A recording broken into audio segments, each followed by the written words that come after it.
It's been right in front of me. Today's August 1st. This year marks the 20th anniversary of one of my favorite shows, Digimon.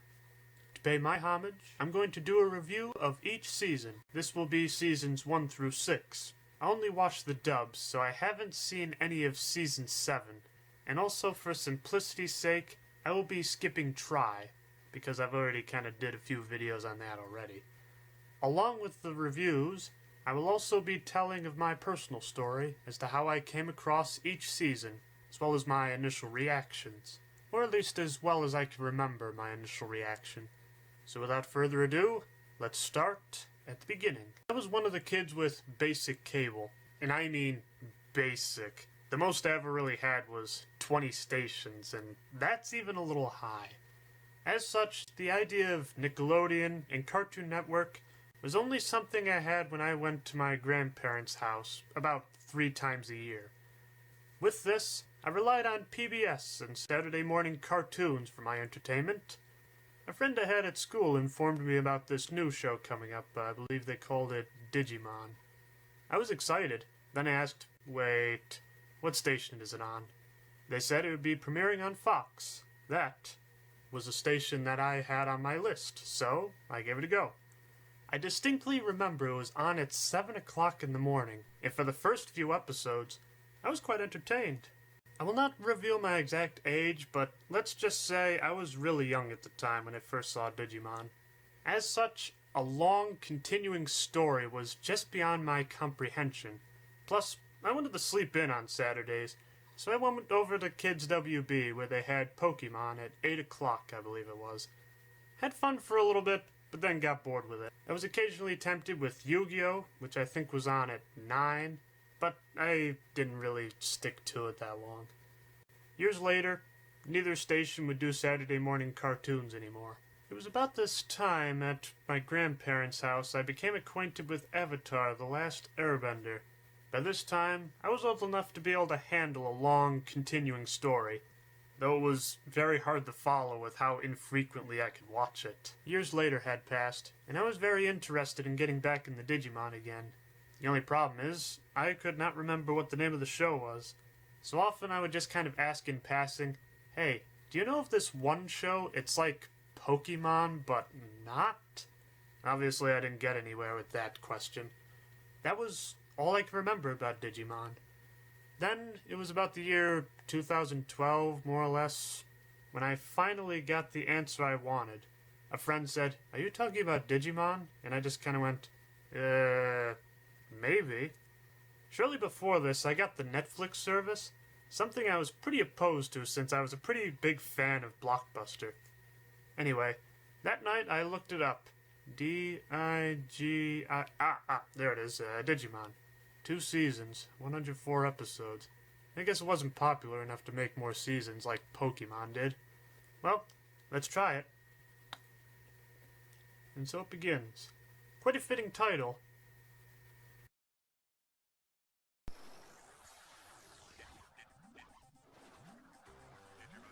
Oh my gosh. This is it. I finally found it. I remember this somehow.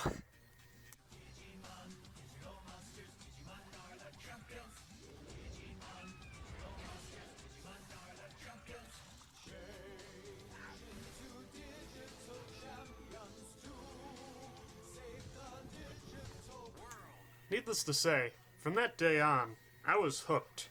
For me, I'm not much of a binger. I think more than 2 episodes a day is overdoing it. 1 to 2 a week was a norm for me. This time, though, I went for the limit. Being accustomed to Pokemon, I was amazed at the depth given to the characters and even the Digimon and the idea that they could actually speak a human language. I just thought that was brilliant. You can develop the Digimon partner as well as the tamer. I love it. As you can tell from my background, I have little to no nostalgia for this series. True, I remember watching it and enjoying it, but that's about it. As I was watching the series, other than the opening theme, I never really said, "Oh yeah, I remember this." It was just the opening, that's all I could remember. So the story was pretty much brand new to me. This was the first time it was ever told. To me, it seems like the first season was separated into arcs. The first arc I like to call Orientation. This is where the Digidestined are met by their Digimon partners and just try to survive in the digital world. Along the way, they discover how to make their Digimon more powerful with digivolving. I'll probably be the first to admit while watching it, I didn't mind the digivolving sequences. I thought of it as a way to reflect on the action you just saw up until then. After a few times of watching the series, it can get a little much though. Then again, it's during these times I go out to get a drink or an extra snack or something. This first arc, we were introduced to our first major baddie, Devimon, which for the first one, works pretty well. You can tell he's all-powerful and kinda smart. However, he's just evil because he has to be. Some villains later on become far more interesting, with even more interesting motives. Up to the point of meeting Devimon, all the Digimon partners are able to digivolve, except for Patamon. When he finally is able to do it, he's able to kill Devimon. That's right, I said kill. There's something else that Pokemon will probably never do.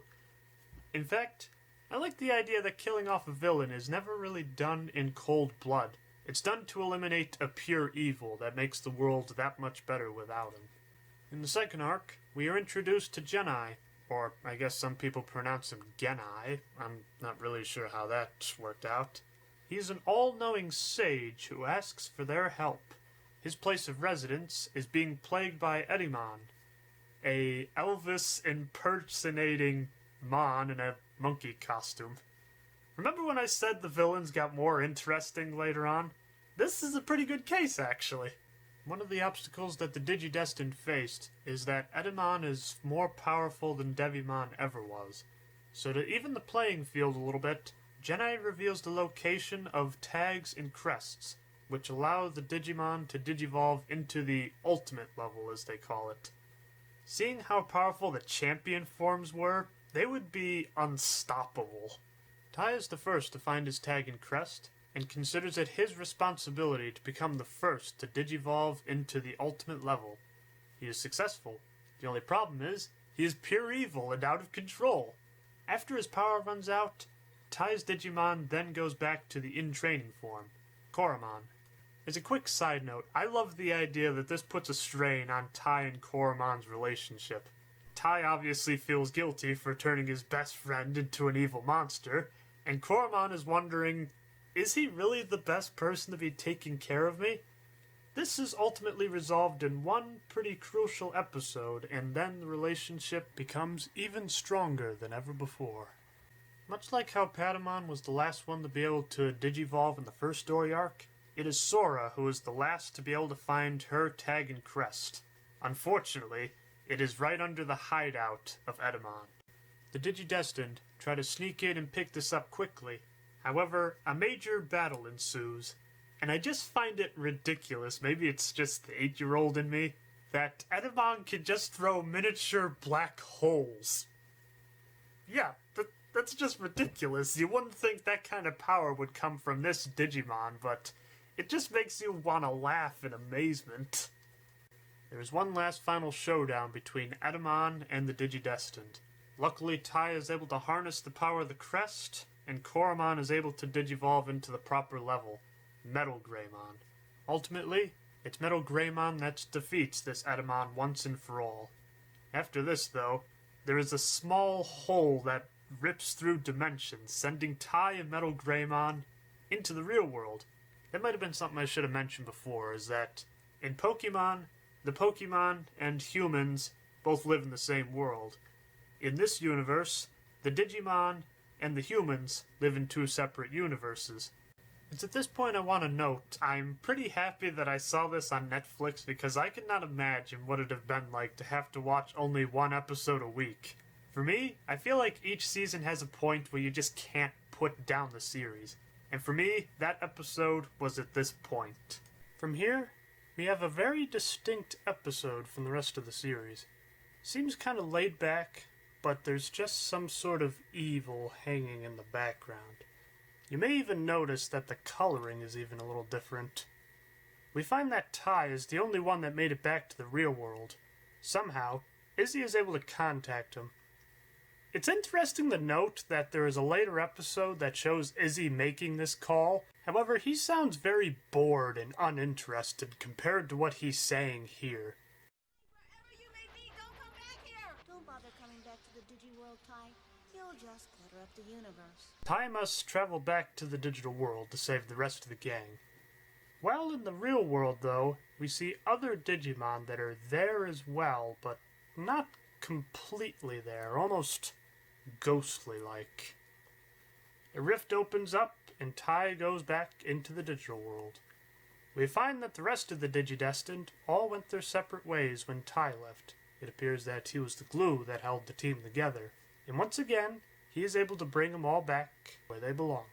Since everyone has their tag and crest, each subsequent episode shows what the ultimate form of each Digimon looks like.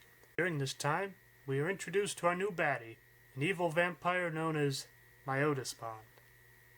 I find it funny that when I started rewatching this series again, vampires were all the rage. You had like the Twilight series, you had the Vampire Diaries, just a whole bunch of vampires. I felt like Digimon was ahead of their time with this one. Anyways, it's discovered that there is an 8th Digidestined child, which I feel should have been kept more secret. When Ty went back into the real world, it is very heavily hinted at that his little sister Kari was the child they're looking for. But what I didn't know is that Kari would soon find her own way to Digiworld. But I digress. Myotismon goes into the real world with a huge army to hunt down Kari. The 8th Digidestined. Yes. The Digidestined follow suit. Probably one of my favorite things about this arc is both Myotismon's army and the Digidestined want to keep the Digimon secret. However, they still both have a mission to carry out. And plus, I always kind of think, why don't they just go to their parents and tell them that they went to the digital world and picked up a Digimon? But who would believe that? It is revealed that Gatomon, a longtime servant of Myotismon, is Kari's Digimon. With this information, Myotismon forgets being subtle and just abducts everyone. There's a real tense scene here that I really love. The Bakumon are in charge of rounding everybody up, breaking doors, and taking everybody hostage. During this time, they are closing in very closely on Izzy's apartment. At this time, Genai sends an application that will make anybody in the room invisible.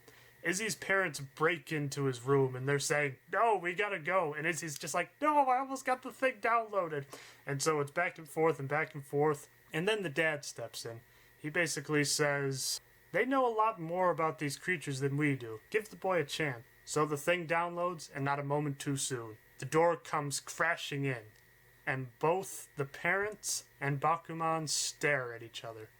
The Bakumon see nothing, but the parents see true horror.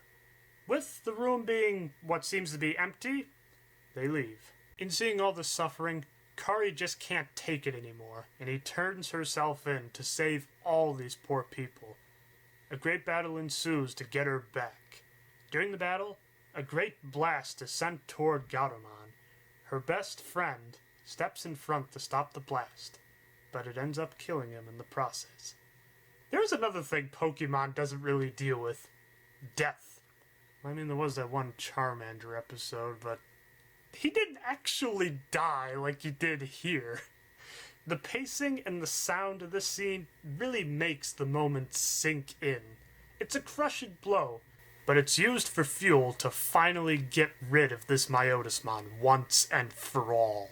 Shocking turn though, Myotismon comes back from the dead once the clock strikes the hour of the beast. 666. Kind of an odd reference for a children's show, isn't it? Myotismon comes back even more powerful than before, and oh my gosh, that is quite graphic. Why are there intestines coming out of his forehead? After a miracle, Matt and Ty's Digimon go into the Mega level, and finally kill Myotismon. From what I hear, this is where the series was supposed to end. However, the popularity of the show kept it going much further. Anyways, it's back to the digital world where they would meet their greatest challenge yet, the Dark Masters. While away in the real world, these masters took over the digital world and remade it in their own image, calling it Spiral Mountain. When the Digidestined first meet these masters, we get to see their real power, since they all come in for a group attack all at once. If it wasn't for the sacrifice of Piximon, the Digidestins probably would have died there. Yeah, this is probably the darkest story arc in this season. I recall one scene where Mimi is making graves for all the Digimon that gave up their lives so that they may live.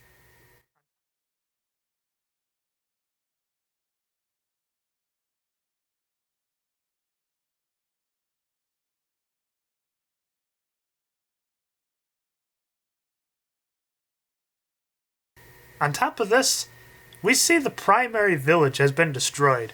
Now the primary village, that's where all the baby Digimon would come back to life and then slowly be raised up again. If they all haven't been mercilessly murdered. This arc also has my favorite episode in the entire series. It's entitled My Sister's Keeper. Probably a reference to the Old Testament where I believe Cain says, "Am I thy brother's keeper?" Or something like that. Kari has been struck deathly ill during the travels. Luckily, the group is able to find shelter on the outskirts of Machine-Dramon City. Inside the city, though, is where Kari's medicine can be found, as well as a legion of advanced troops. Tai and Izzy have to navigate through the city and find good medicine for Kari. Each time Izzy needs to look up information, Machine-Dramon is able to pinpoint their exact location. This raises a question. Dial-up was something I remember, but was it possible to access the web through a phone booth like this? I've never seen it done. Anyway, Izzy is able to spoof his location to several places, so Machine-Dramon just decides to level the entire city. Barely making it out alive, Tai and Izzy make it back to the house, just in time to see it demolished, and Tai looks like he's about to join them. Sure, it's later revealed that Kari makes it out alright, but until that point, they make you think that everyone died. How many other children's cartoons do you know of that would have that kind of dark humor? One by one, the Dark Masters fall, until only one remains. Piedmon. During the final battle, we get a rare glimpse at Magna Angemon. This is one of only 3 times he ever shows up in the entire series. Unless there's some undubbed footage I don't know about. Piedmon has several henchmen here, one of them being Lady Devimon. The main reason I bring this up is that there is a catfight of sorts between Lady Devimon and Angemon. I love how some of the older kids are getting into it, even though they know it's wrong. With Piedmon having extra troops, so do the Digidestined. All of them come together to bring a very climactic and epic final battle. Or so we think. It appears that there is one more foe to face, essentially the embodiment of pure evil, known as Apocalymon. This being has the power of all the Dark Masters combined and even destroys everyone's tag and crest. After this happens, he somehow erases them from existence? Here in this void of no time or space, each Digidestined discovers they had the power of the crest in their heart the whole time.